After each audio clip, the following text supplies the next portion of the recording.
She said that she from the NOLA. I'ma treat her like a soldier. She gon' go to war for me, she ready. Hey guys, welcome back to my channel, and if you're new, welcome. Make sure to hit the subscribe button for new videos. So today I'm showing you natural products you can make with ingredients from home.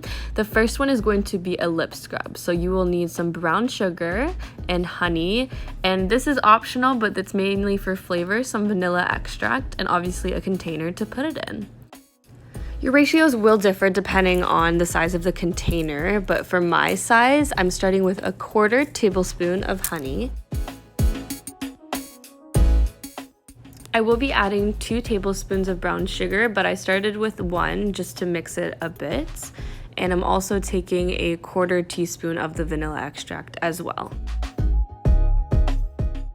You can use a toothpick to stir your ingredients, but I didn't have any on me, so I just used the end of an incense stick, obviously the part that was not burned. So it actually worked good. Gotta get creative, right?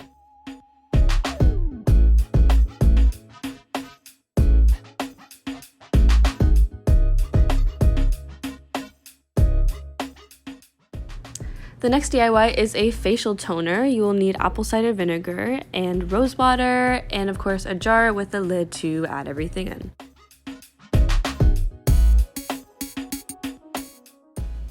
Your ratios will be half apple cider vinegar and half rose water. If you don't have rose water, you can use regular water, but the rose water actually does have a lot of skin benefits, and as a bonus, it completely cancels out the apple cider vinegar smell. So when you're applying it on your face, you do not smell that at all. So that's always a plus.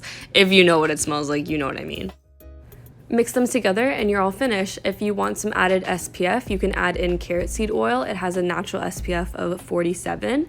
And if you want some added brightness, you can add in lemon oil, but you could only use this toner at night as it has a bleaching effect and will attract the sun a lot more. For the facial scrub, you will need oats, some honey, and a piece of a lemon. And I'm purposely using a small container so our ingredients stay fresh. The ratios will be 2 tablespoons of the oats, 1 tablespoon of lemon, and 1 tablespoon of honey. Mix them together and you are all done. Okay guys, so that is it for this video. I really hope you enjoyed it, and I tried to use really common ingredients so that you don't have to buy anything for this DIY. Other than that, I love you guys as always. Please make sure to like and subscribe, and I hope you have a good night, day, wherever you are. I'll see you in my next video.